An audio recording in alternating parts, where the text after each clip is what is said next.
if not just Canada.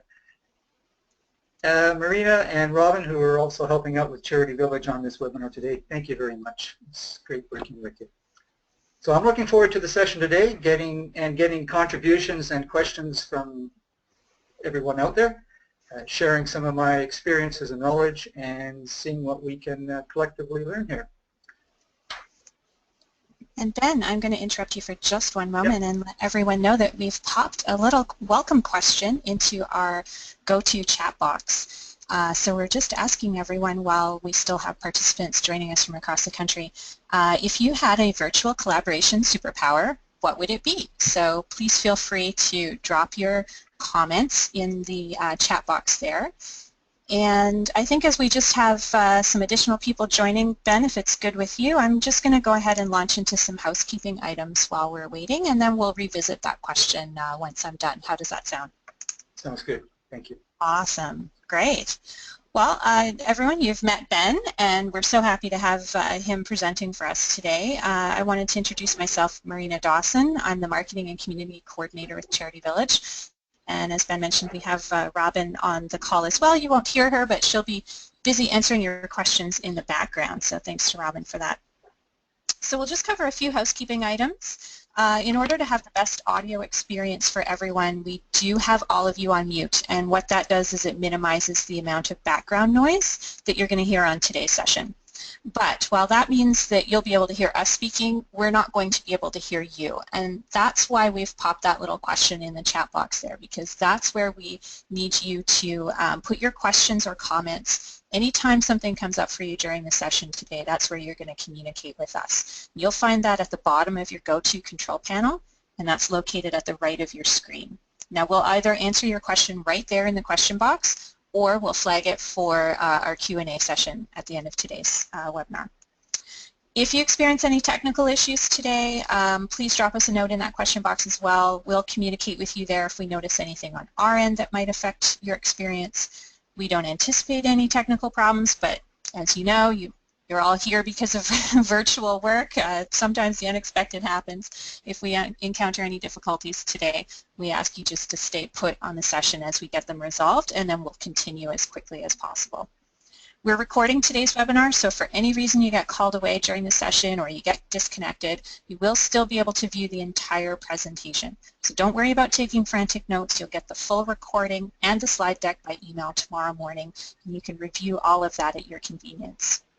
We'll be live tweeting today's webinar from @CharityVillage on Twitter, and we'll use the hashtag #CVWebinar. I'll put that in the chat box for you in just a moment. Feel free to join in on Twitter with your comments, questions, and observations. And with that, I'd like to turn it over to Ben. Now, Ben, should we take a look at that question that we had up there and see what some of the answers might be? So why not? We put the question out there. Yeah. Oh, here's a good one. ESP, to read minds. I think we'd all like to have that. Here's another good one. The ability to see and read everyone's face, so the missing body language aspect. Yeah, that one's coming up a lot for folks. Excellent. Yeah, the ability to bring everybody together. The ability to ensure no one has internet or other IT problems. Well, we'll hope that that doesn't happen to us today, but I know that that can be a common issue. So great. Okay, well, I think we'll get started, Ben. Looks like we've got everybody joining in now, so I'll turn things over to you. Okay, thank you, Miriam.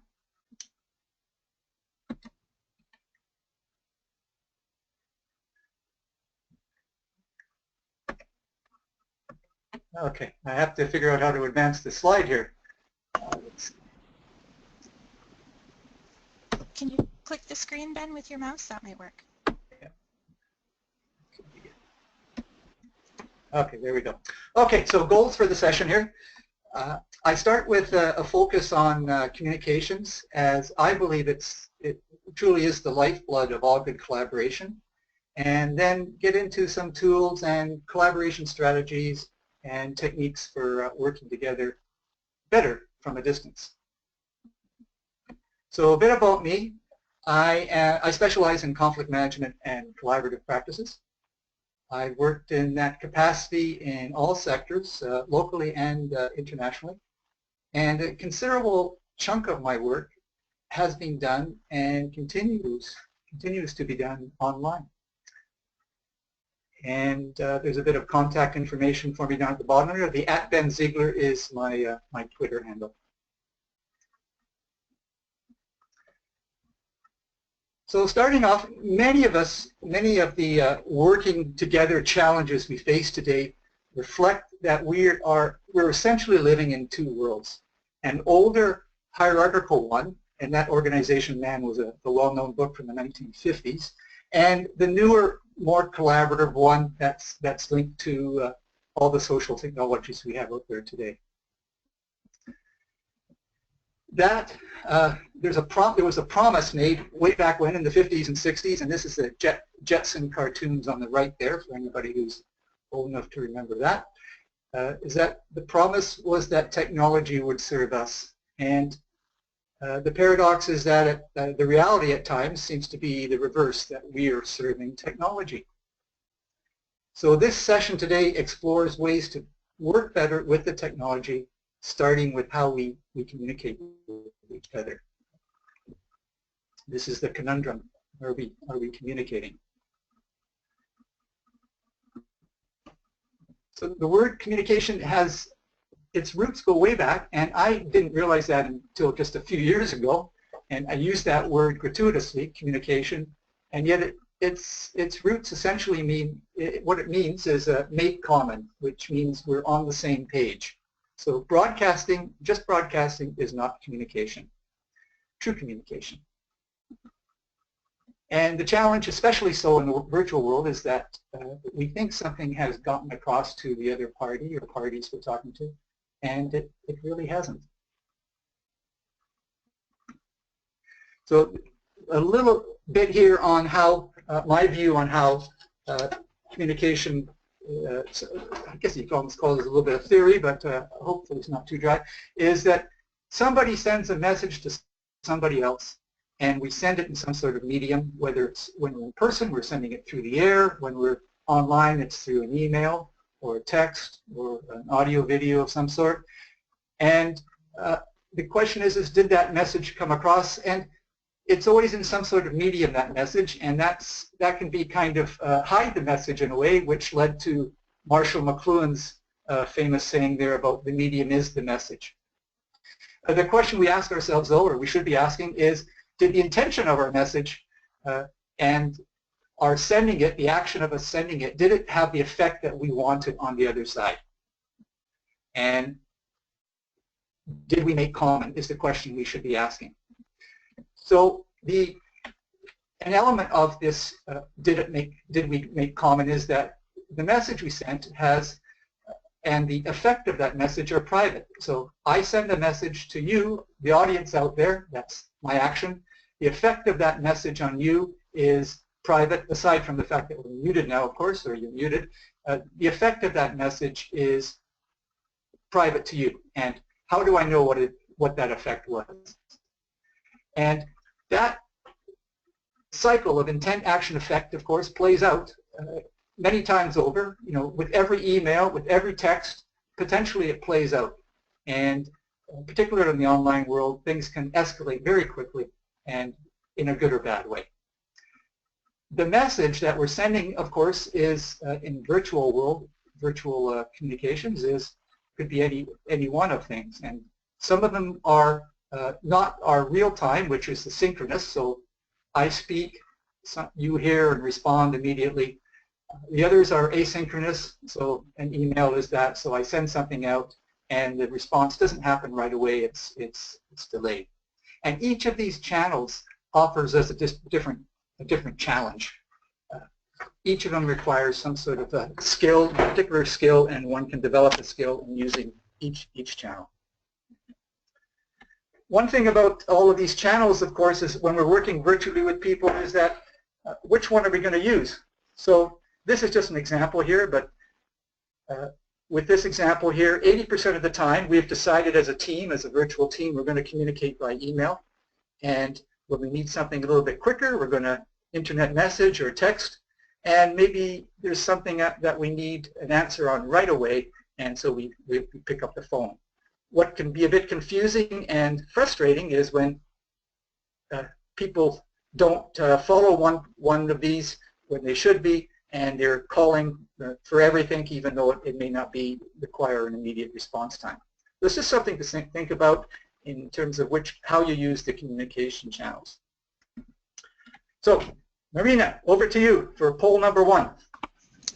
Wonderful. So we'll get this up on everyone's screen here. In the future, which communication channel do you expect to use the most in your work? So you can go ahead and just vote on the screen. Just click right on your screen which item you feel you expect to use most in your work going forward. Great. So let's leave that just for another moment there. And wonderful. Looks like we have just about everybody voting. So I'm just going to share this with everyone so everyone can see it. So Ben, we have 3% say phone, 4% texting, 6% internet chatting, 79% email, and 8% audio video. Wow, and that's what people are going to use more of. Mm-hmm. That's interesting. Okay. Well, great. Hopefully that will link into something further in a revealing way somehow. Okay. Thanks everybody. Wonderful. Okay. Back to communications, and these next few slides are around it specifically in a virtual context. So the challenge is that how do we take some simple message that has deep meaning and use that or apply that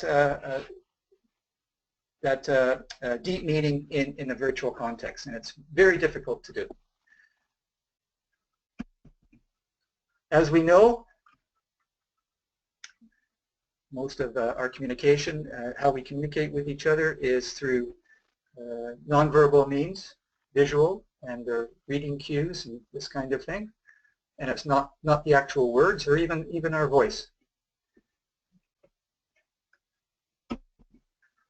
So in a virtual context, the challenge is that we lose a lot of that nonverbal and all those cues. As somebody mentioned, a superpower there, being able to see the other person and see them exactly as they are, as if they were in front of you.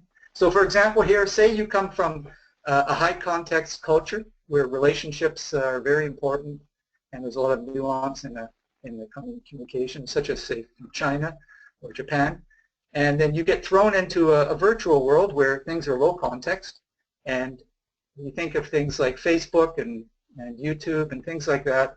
Those social media are quite low context. They're very direct. There isn't a lot of nuance often, and it's no coincidence those applications like Facebook and YouTube and Twitter are all invented in the United States, which is a low context culture. So how do you add some context back in your communications, in your collaboration, so that to level the playing field in a way? So here's some ideas. One is to improve the signal quality. And by that I mean add clarity to your message. I don't mean make it shrill or explicit in a negative way, but make sure your message is clear. And that could be something simple. The 79% who are going to use more email, make it clear in the header of your email. Make it clear in the text and body of your email what your intentions are. Signal more.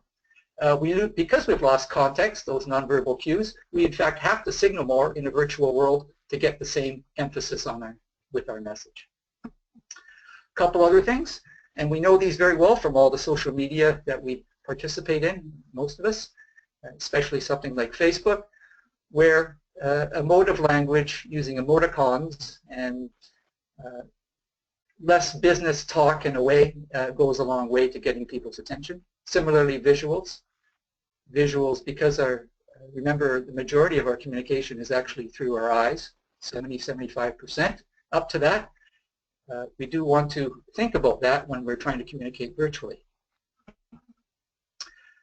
John Gottman is someone who I've gotten to know as in my role as a mediator and conflict resolution person.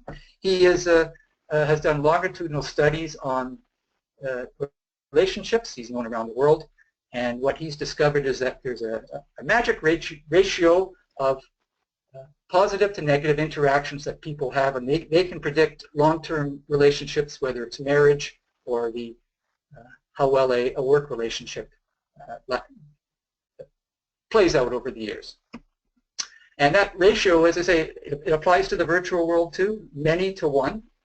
Many positive to one negative. Negative has way more power, and so we have to offset that. And this is just he says 5 to 1 when it comes to marriage, but here's a few other ratios that are just out there for amusement in a way, or maybe they're true. I don't know. Someone might think they're true. I remember as a parent of preschoolers, cooperative preschoolers, certainly the 3 to 1 one was drilled in us.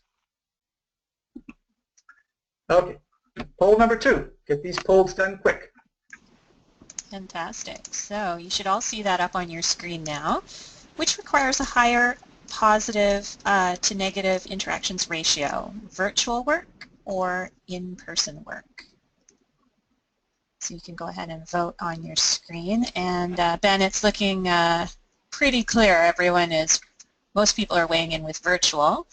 I'm going to just share these results with everybody. So we have 80% virtual work and 20% in-person work. What are your thoughts on that, Ben? Well, my thoughts are, I'm glad you respected the slides that just went before it, because I was emphasizing that it probably does take more interactions in a virtual world, so everybody seemed to agree. So I'm glad we're on the same page. I'm glad we're communicating. Very good. Okay, thank you. I'm going to carry on here. So, still on the communication front, because as I say, it really is the lifeblood of all good collaboration. This chart shows that the importance of what here is called non-business conversation. So that is more the informal conversation that we have with the people we work with. And that's important whether you are working totally together in person or if you go along the x-axis on the bottom there, even if over 75% of the people you're working with are remote or virtual, that still applies. So having that non-business conversation in some way or form is really important, whether it's in person or virtual. In fact, consistent with the 80% saying we need more positive interactions, we need to increase the number of positive interactions virtually, goes that we need some ritual too to go along with that. The more we work virtually, the more we need to focus on things that we're doing on a daily basis, and some sorts of rituals, common things we do, whether it's just greeting each other each day virtually or doing things to kick off a meeting, some sort of ritual that brings things together. So I've just covered off here to sort of wrap up this communication section is, how will you apply these things? How will you use emotion? How will you visualize things more, amplify your message frequency? Oh, and by the way, I almost forgot, the message amplification and message frequency. I remember those with a little acronym, AM/FM, which stands for anybody who knows radio and listens to radio still. I think there's a few people out there. That stands for amplification, amplitude modulation and frequency modulation. So the size of the wave and how often that wave comes across, and that's so AM/FM is important to remember, and of course the positive negative ratio. So the question is, how will you apply these in the different areas of your work, whether it's on your website, your organization's website, through those emails or the various social media channels, thinking about how you can do more of these things. Okay.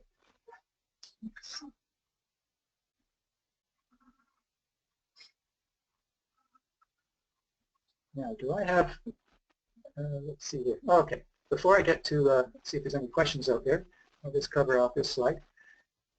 People often ask me, well, why should I meet virtually if I can meet in person? Or maybe you have a, even when you have a choice, should I meet in person or should I meet virtually? Or maybe you don't have a choice, you have to meet virtually. These are some of the reasons why it can be beneficial to meet virtually, and these are ones that I've come across and used and discovered over time. So number one is you can often add an expert to a conversation that you obviously can't do always when you're all gathered in the room and everybody, and that's all you have. Number two, a power imbalance. Sometimes we all know those people who dominate meetings, and I work as a mediator too, and so I know often there's some issues there around bullying or intimidation, and that can be leveled off by having people work virtually. Time box, you just don't have time to get together, meet in person. Generational preference. Now I found it interesting, the 80 or the 79% were going to use more email, and yet the younger generations and increasingly older generations are using things other than email. So I found that response kind of intriguing, and I'm going to have to mull that one over. Number five, prepare for in-person conversation. Intuitive that, same with number six. Number seven, safety. I mentioned the bullying thing, that can be important. And actually number two is power imbalance is also, doesn't necessarily have to be an intimidation factor there, it's just to level the playing field a bit. Number eight, cost, that's should be obvious. Number nine, convenience. 10, maybe it's, and number 10, I mentioned the progress of communication. You know, maybe it is appropriate that we meet virtually this time and not in person. And number 11, that's fuel conscious, things like that, sustainability. And number 12, relationship. It can, to meet virtually, may be an opportunity to carry on or expand on our relationship. So actually, I'm just going to back up. So is there any questions? Marina, can you just see if there's any, or Robin, any questions out there? I'd be happy to answer them right now. Definitely. One of the questions that's popped up from a couple of folks, and I don't know if you're specifically familiar with this tool, Ben, but they're talking about teams using messaging platforms to communicate. So Slack is a common one. And just wondering if you have any tips on how to get a team to adopt a new way of communicating, because perhaps they're giving this new tool a try, but you know, maybe there's a few people that just aren't quite on board with it. Mm-hmm. That's a good question. I think you have to help people. You have to hold people's hands in order to get them to use the tool. So if you say we're going to use this tool, whether it's Slack or there's other tools out there, messaging tools, you have to show people how to use it, and then you have to help them use it each time. So it's always nice to have a little bit of a role model or a trainer who can help those people who are at a distance, show them how to use the tool and provide that. It is a challenge because a lot of it depends on how widely these things are accepted, depends on how the people that are involved. And I guess that's another topic itself. So I hope that answers it a little bit. Help them use it. Yeah, go ahead.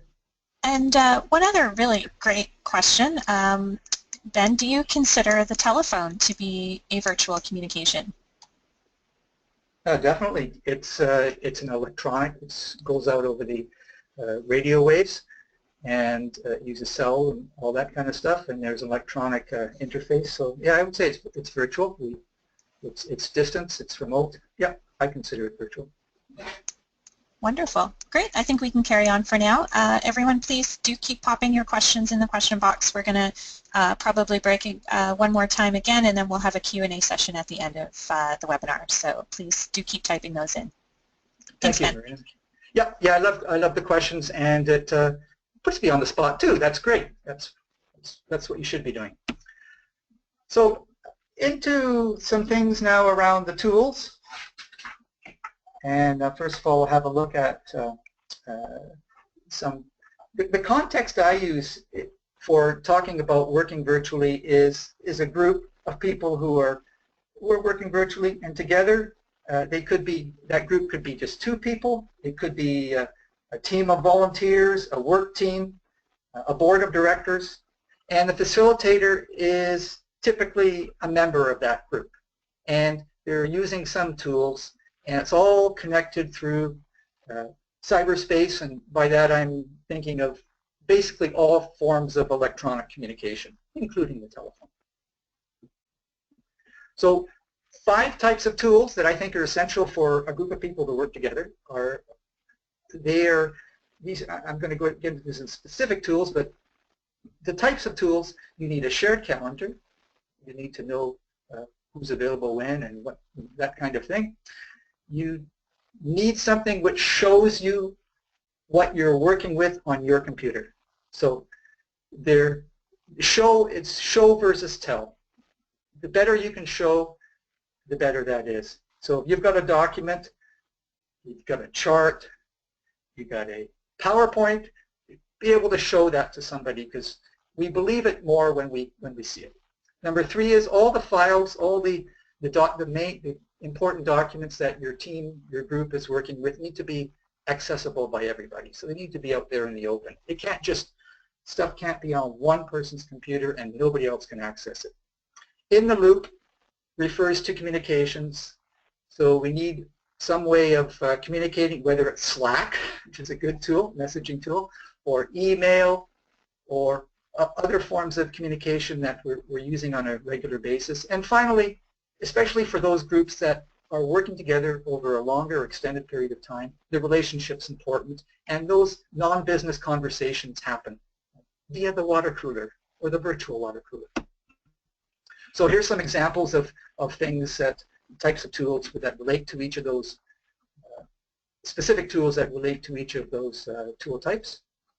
And I'm not going to spend too much time on this, and these are all ones I've used. So a lot of what I'm saying today is definitely from my own personal experience, and all of these are pretty much tried and true tools. There's hundreds of tools out there for every category, it seems, and always new ones coming on the market. But these are very tried and true and used by many people, very popular, and we know they work. And that's probably why they continue to be used over the years. Many of these have been going for a long time. One thing about all these tools is they tend to come with a freemium or a freemium approach to them. So typically you can get a free version if you only need part of the tool or the basics of the tool, and then you pay typically on a monthly basis to use the tool if you need more features in the tool. And this works pretty well. It allows people and organizations to scale up as needed, and also to try out the tools for free to begin with. And some of these tools you don't pay at all directly. Things like Doodle or Skype, you can get, certainly get versions that you don't pay at all. Okay. So tools, audio equipment, this is actually, I'm wearing that headset on the left there right now as I speak. So it's good to have a headset. Audio is really big. I think audio is in many ways more important than video when you're working online. You want to be able to hear well, and you want to be able to keep out noises that shouldn't be part of the conversation. So a nice headset with a USB plug-in there, you can get something like that for 40, 50 bucks, a good quality one. You can also, of course, use the typical earbuds on the right there, and they can be used in your computer, laptop, iPhone. All of that, they don't have quite the same quality and control of the audio that the headset. So I definitely recommend a headset if you're doing any sort of formal meeting or just generally working with others over a period of time online. Video equipment. I think video is secondary. However, most people work with some sort of webcam from their laptop, and the device on the left, this is something I use. You can just plug it on top of your laptop to give a better quality picture. and you have a bit more control over the video. And similarly, these kinds of things don't cost much. They're ubiquitous. You can get them anywhere. Smartphone, maybe the penultimate tool these days. Although I'm reflecting again back to that 79% email. I'm not sure because most people don't do all that much emailing via smartphone. However, they do some shorter emails, of course, via smartphone. Smartphone is huge. This is a local organization where I am, Mustard Seed, and they provide a lot of great services in the area. They're a nonprofit. They serve as a food bank, as a community meeting place, and much more. Now, all the Mustard Seed leadership team are provided iPhones to encourage and enable their virtual communications. So whether it's texting, phoning, email, and because they're all given the same type of phone, it doesn't end up with a bunch of cross-platform issues. So iPhone can be a powerful tool for boards of directors and leaders within an organization. And I should say iPhones, but it could be, doesn't have to be iPhones, but standardizing on a phone is helpful. I volunteer with this organization. This organization is a Canadian nonprofit that provides recruits and assigns volunteers to Canadian First Nations communities, as well as developing countries abroad. Now, I happen to be all of this November that just passed, last month, in Tanzania, working with KESO, and I was working with a large nonprofit there that had the scope of the whole nation, and there's about 50 million people live in Tanzania. It's just below Kenya. At one point, though, because I'm talking about phone here, is I found it intriguing, is that they use WhatsApp, which is another messenger application that runs on your smartphone. And I started using it just before going to Tanzania, hearing about how much they used it. And it's interesting because that kind of app is a low-cost solution for countries that don't have a lot of money, or people that don't have a lot of money, or nonprofits that don't have a lot of money. So because it runs via the internet versus over the phone lines, it's less cost. And this nonprofit in Tanzania used it to set up group chats that connected their regional leaders all across the country. And also they set up another group chat to connect their boards of directors. And similarly, something like this could be done in Facebook, of course. But the idea is that you're using a phone that is very low cost to connect people and to provide a bit of that connectivity, and part of it is purely business and other is non-business, that water cooler kind of thing. And the bonus is because this thing operates over the internet, it was a great way for me to keep in touch with people and family back home. So riffing on that a little bit, virtual collaboration on a budget. Look to those who are already using low-cost virtual solutions. And I'm thinking young people. And I know that's a little bit of a, maybe a stereotype there, because I know there's a lot of seniors who are also avid internet users.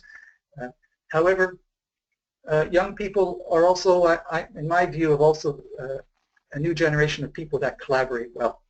And they are finding solutions that are low cost out of necessity. Second point there, in many ways the smartphone can be a communications hub. And you can set it up as a hub, especially think of remote parts of the country where you're trying to connect with people and they don't have all that infrastructure.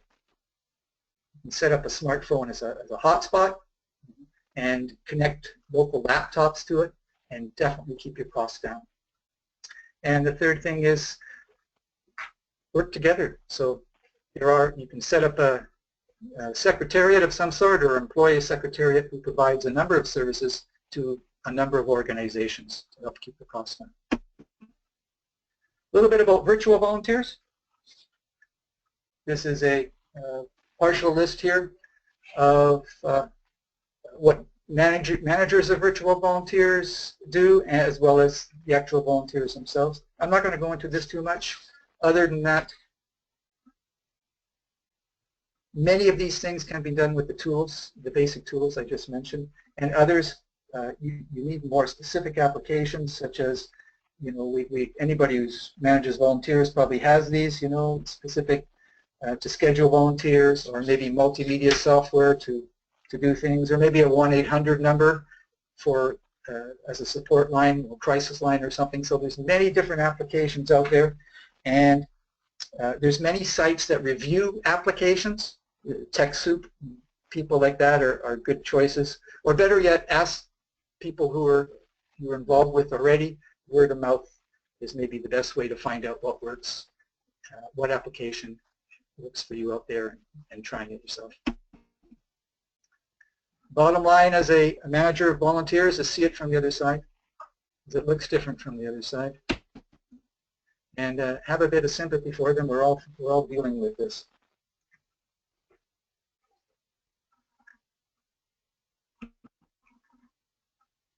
One more thing about tools and this kind of infrastructure. I think it's very good to manage expectations, and these are all ways you can do it. Obviously, the meeting agenda is an obvious one. There's other things, though, too, as you get into a larger collaboration, project terms of reference, MOUs, codes of conduct, how are we going to conduct ourselves online, things like that. So poll number 3. Please, Marina. Great. So you should all see that up on your screen now. What is the most challenging aspect of virtual collaboration? Is it people, managing the emotions and relationships, content, what our work is about, or process, how we work together? And I can tell you from my perspective at Charity Village, where we are all virtual employees, process is a big one for us, and I'm seeing that that one is topping out a lot for our participants as well. I'm just going to share these results, and we'll see that 56% do indicate process as the most challenging aspect, 38% people, and 6% content. Good. Okay, that's I think we're on track then. Yeah. Okay. I'm going to speed up a little bit here because I noticed I'm a couple minutes behind what schedule I was hoping to be on. So building on some of those tools, this is kind of how they work together, or how I use them. Think of them anyway. So on the upper left there, you have how we're going to talk to each other. Are we going to use audio, video, that kind of thing?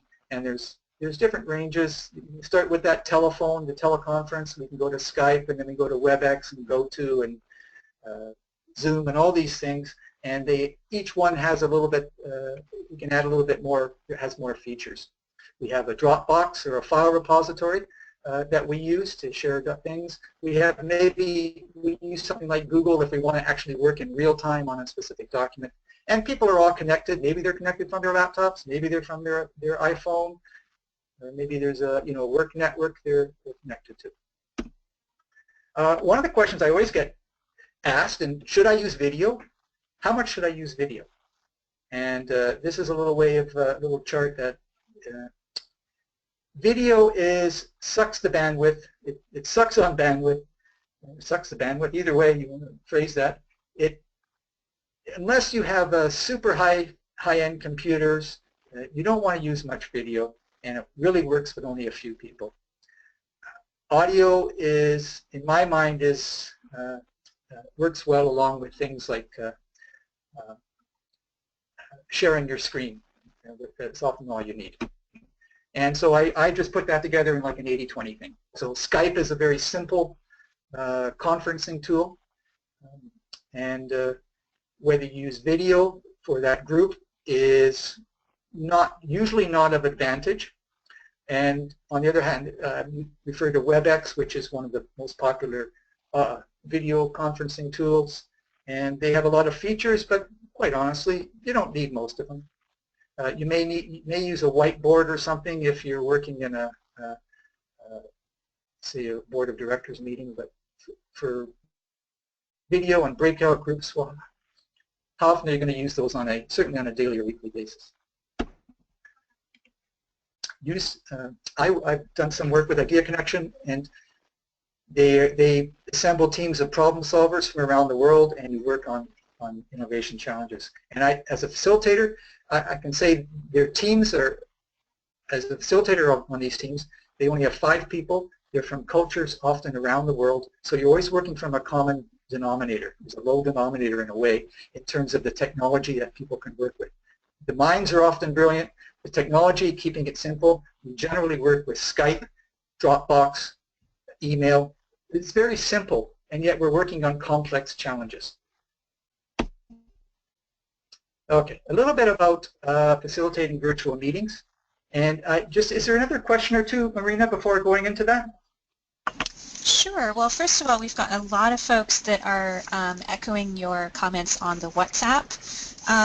Lots of people are recommending that as a really good tool. So that may be something that some of the participants might want to check out.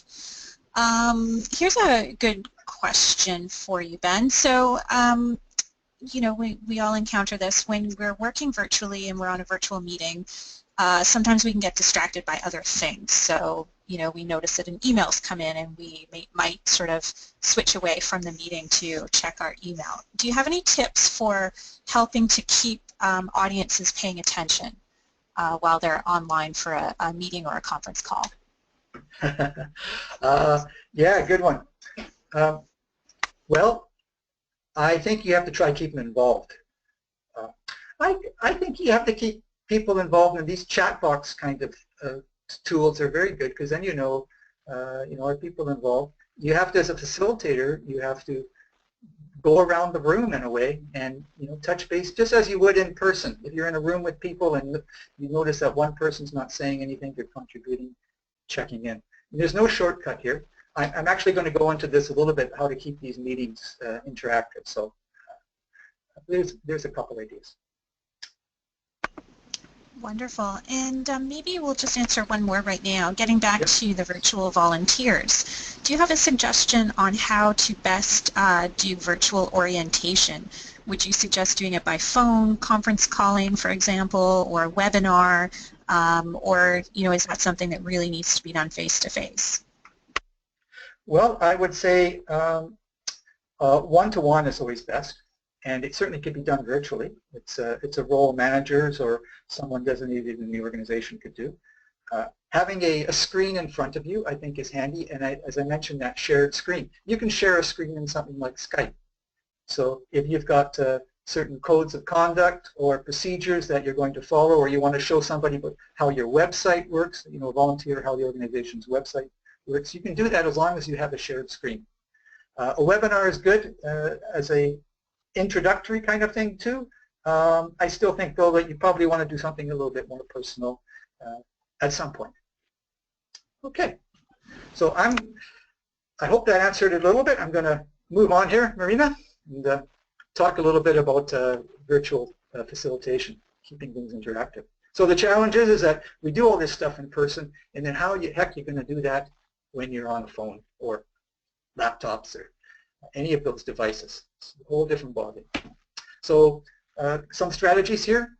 Basically, less is more. You want less people in your meeting, you want to have less agenda, and you want to have less clutter on your screen. So you don't want to have people disoriented. And maybe that clutter could also include, please people, close those applications before we start the meeting, or close your email. So less is more. That's the reality of working virtually for most contexts. Another thing is to do stuff before the meeting, and a lot of things can, it's like showing up at a meeting and nobody has read the documents or the minutes beforehand, and everything's happening in the meeting. Well, this sucks in a virtual meeting double time. It's just even worse in a virtual context than in person. So people will be looking at the document that they should have read before the meeting. And there's a whole bunch of things you can do before the meeting that will make the meeting go more productively. And similarly, afterwards, maybe there's some things that you don't address in the meeting and that you follow up with afterwards via email, things like that. You can set up a little template like this just to organize your process, since we know process is important. in many ways, facilitator online is a conductor. And when you think, if you're going to add intention to your meetings, you know, this is like a musical score. I just put this in the form of a, you think of this as a musical score, you have to think about the people you're working with, the process, you know, who's going to be doing, or what information, or what are we going to do first.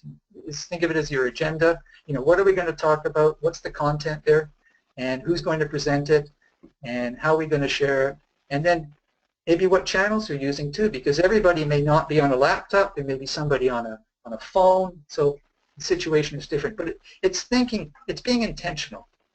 There's no shortcut to running good meetings. More or less control. Are you going to let people, how much control are you going to give to people? And this is important because for all good collaborators, and I'm sure you're all think a lot and act collaboratively out there, there is a big ratio of success connected with dialogue versus monologue. So most successful teams, whether it's in person or virtual, or dialogue is the way to go. There's a lot of research on that. Technology, yep, we're all facing it. Some strategies for dealing with the technologies, particularly as a facilitator, you have to be very conversant in the tool you're working with. I know working with Marina here and Robin, they are experts in this GoToMeeting tool, and I'm thankful for that, because who knows what would happen if they weren't. Work with a co-facilitator, especially on complex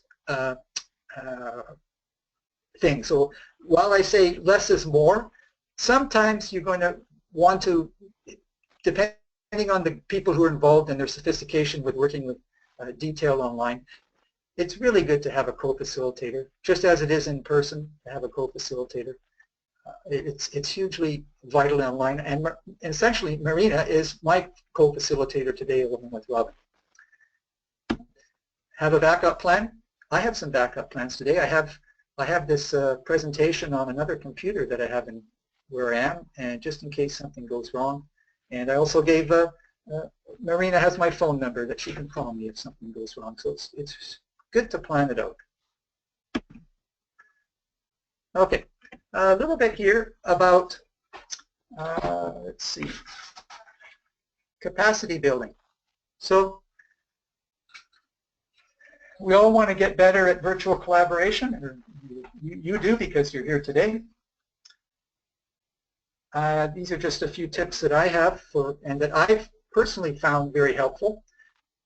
Roger Fisher, the author of Getting to Yes, is one of my idols, and in the 1980s, he was a Harvard professor who sort of started the whole interest-based negotiation approach to resolving conflicts and things like that.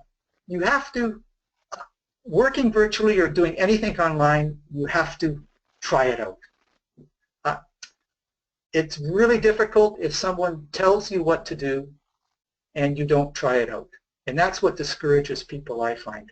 So it's definitely one of, you have to try it out and see what works, and then you'll discover what works, what doesn't work, and you'll go back and try something, maybe something different. So it's very much an iterative approach to learning.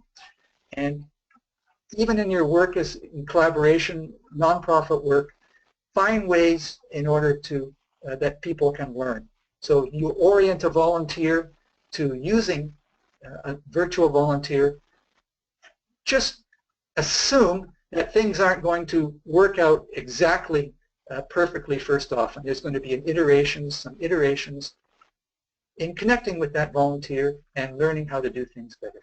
And that's always the way it is online. You cannot move forward, understand how to use the tools unless you actually use them and see what works and doesn't work. Communities of practice. So there are some terrific ones out there. One of the best known in Canada, aside from the marvelous Charity Village, which is a tremendous community of practice in many ways for many people in the nonprofit sector. There are others out there which specifically focused on the technology.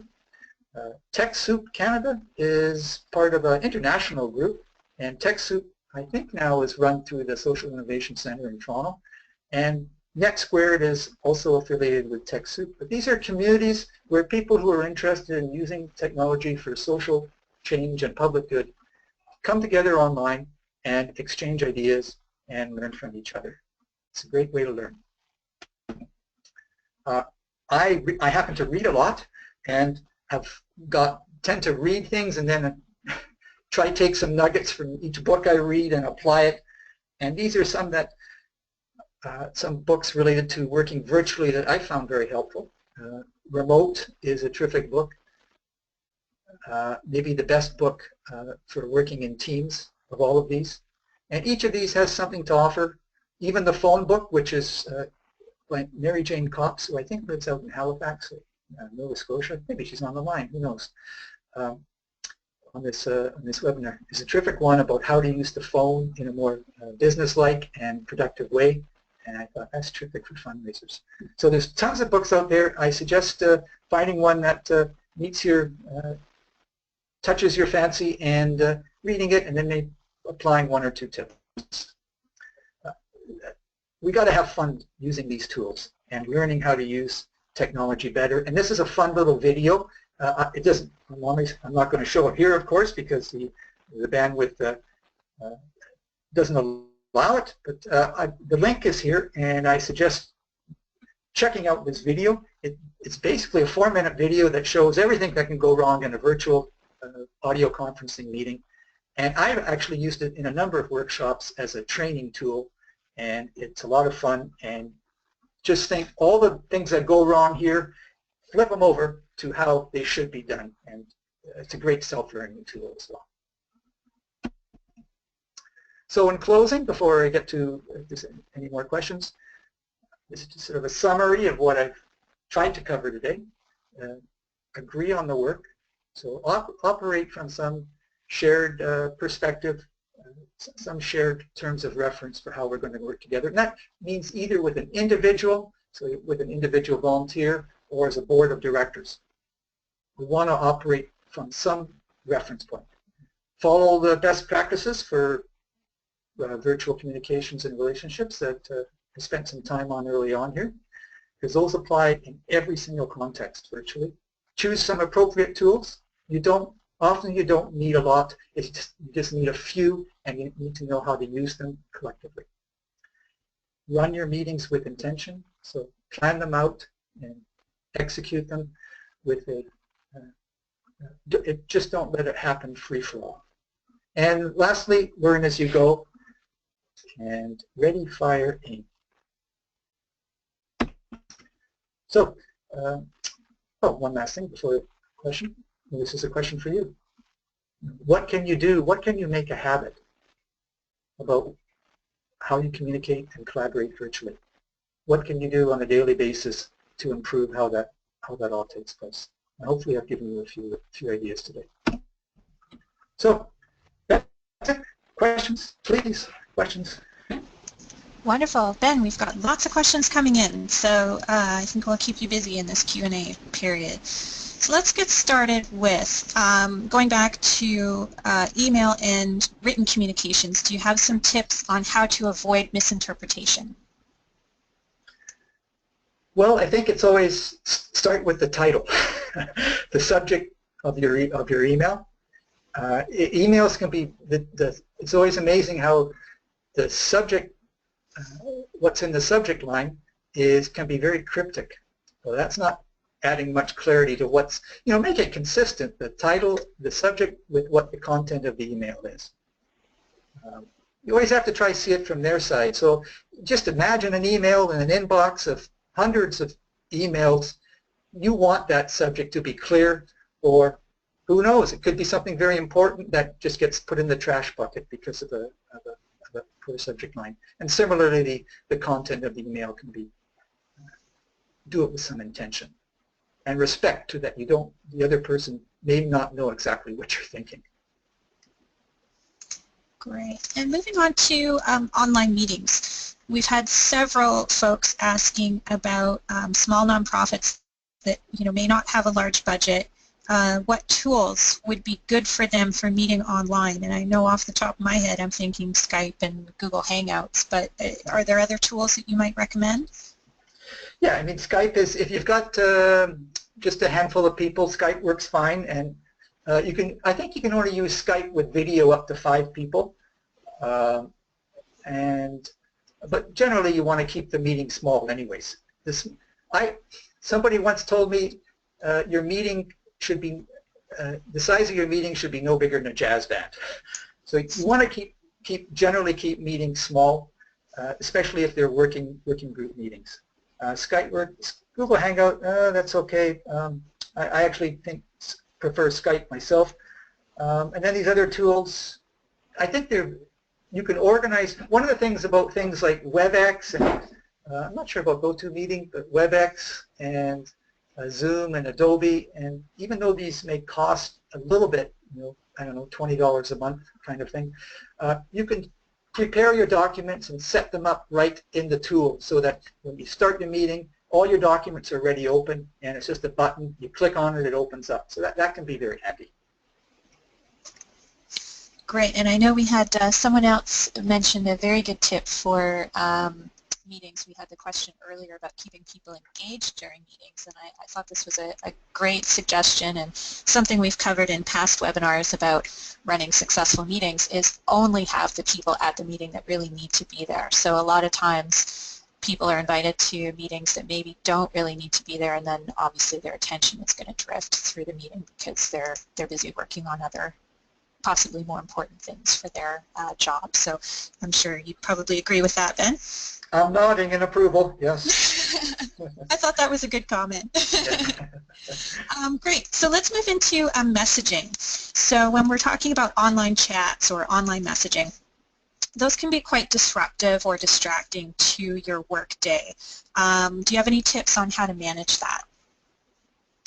Well, there are tools out there like Freedom, which you can, for I don't know, $10 a month or $10 for the tool, never mind a month, you can download onto your laptop to turn off the internet while you work. It won't let you onto the internet for X number of hours. Otherwise, it really is discipline.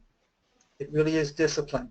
And if there's some way it's like learning any new habit. If you can find some way to reward yourself for each step forward you take in learning that new habit and improving your discipline in those areas, because I don't know any other way other than you have to sort of manage your own time.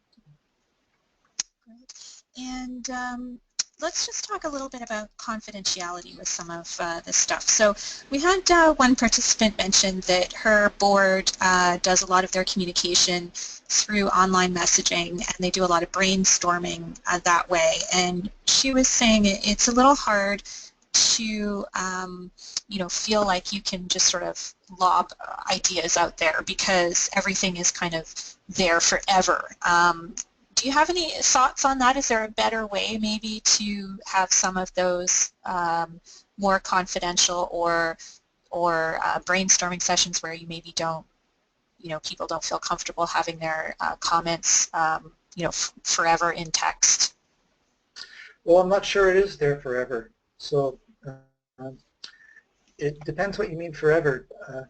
For many things like group chats, like using WhatsApp or Slack, you can set those up as private groups. So unless you have a hacker out there, which anybody, anywhere, at any level of society can be potentially susceptible for, generally a private group is a private group. What seems to restrict most people is just the thought of sending a message, even in a private group. There's the fear that it's going to be looked at or become public, and it shouldn't. I mean, the software shouldn't. It shouldn't be the fault of the software. It hardly ever is the fault of the software that it happens. It's usually by human error, which can happen in many ways. So I don't think it's a software issue. Mm-hmm. Okay, great. And I guess what you just said kind of answers this question as well, that sometimes not everyone should have access to all information. So in those cases, that's where you would suggest setting up some private groups on the chat functions? Yeah, well, I mean, often it's an incremental, is a continuum of ensuring confidentiality and privacy. For instance, I do some online mediation work, and parties there, they're arguing about, or they're in conflict, they might have a lawsuit against each other, and so how do you keep that private? Well, generally I put something out there on, and if it's online, I would say, do you both agree to keep this confidential? Our conversation confidential. And, oh, by the way, here's the expectation around that. Please sign this confidentiality agreement. And you would do the same thing in an organization. When you join an organization, there are some expectations there, how you conduct yourself, what your role, what you will or won't do as a volunteer, what you will or won't do as a member of the board. So I think there's sort of a step-by-step thing that with a little bit of process work, you can work something out so that you're doing basically due diligence on that front. Great, and sort of on the opposite side of the spectrum, with some of these virtual communications chats or emails, do you have any tips for how to compile messages for future reference so that things don't get lost? I don't have a ton on the chat side, so the messaging apps. Certainly emails, I think it's helpful to have a little bit of that's where a little bit of pre-planning comes in terms of your subject line, because that's essentially how you organize emails, is a subject line. So a little bit of pre-planning as a group to say, we'll preface, put the if it's the minutes from a meeting, we'll preface the subject line with minutes of meeting on such and such a date. That can also be a great way to set up filing systems of documents, is to have a little bit of structure to the names of the documents and the names of the directories you use to store the stuff. I actually don't have a ton of experience in archiving chat or that kind of thing. So, yeah, it's great. I think for ourselves, I know that Slack has a fairly powerful search tool. So usually, if you've archived a message or something, you can go back. I don't know about some of the other chat programs, but I'm sure that they probably have something similar as well. So that's great. And I know I've used my email search tool on more than one occasion to go back and find reference discussions that have happened. Yeah, great. So how about some tips for someone chairing a virtual meeting? Well, let's see. I should ask you that because you chair virtual meetings, running a virtual meeting. Show up on time, be there ahead of time, expect people to be ahead of time, and that's one of the expectations things that as you get to work, especially if you're working with people on a continual basis, you want to manage those expectations as the chair. Well, you don't want people showing up 10 minutes and I don't know, apply the pressure of the group. This is a facilitation skill. Have the group own the problem as opposed to just putting it on your shoulders as a facilitator. So if somebody's acting out or being delinquent in terms of their participation, say something that sort of leaves it with the group. Well, what should we do about this, as opposed to coming down with the hammer yourself? It's always better to work that way. Okay, well, I think we're going to close it there, Ben. We're coming up on time here, so I want to thank you for a wonderful presentation. I know you've given folks a lot to think about today, and just before we sign off, I do want to remind everyone that we will follow up with you by email tomorrow morning with the webinar recording and the presentation slides. So I know there was a lot of information in Ben's slides with different tools and such that he was referencing, and we will send those out as well so that you can go back through that and take a look at anything that you might have missed. We'll also have a link to a short survey, so if you can take a moment to fill that out, it would be helpful for us. That will help us to further refine our content and delivery going forward. And of course, you'll have an opportunity there to let us know if there's topics you'd like to see covered in a future session. I will just mention that we do have the first half of next year, 2017, if you can believe it. We do have those webinars up online on our site now, so you can go ahead and take a look at some of the topics that we have up there for next year and go ahead and register for any that you are interested in. And with that, I would like to thank you, Ben. Do you have any closing comments? Well, I just want to thank you back. It's the delight, and I appreciate being able to connect with your audience, and your audience had some good questions there, and that 79% email is I'm going to think about that one for a while on that poll number one. I am not convinced on that one, but anyhow, you're a great, Charity Village is a great organization, and you do wonderful work, and you're very organized, and there's a lot of virtual know-how in your group, so it's been a pleasure to working with you and experiencing that firsthand. Thank you. Wonderful, wonderful. Well, thank you, Ben, and I want to thank all the rest of you for taking time out of your day to join us today, and I hope that you have a wonderful rest of your day. Thanks so much. Bye-bye.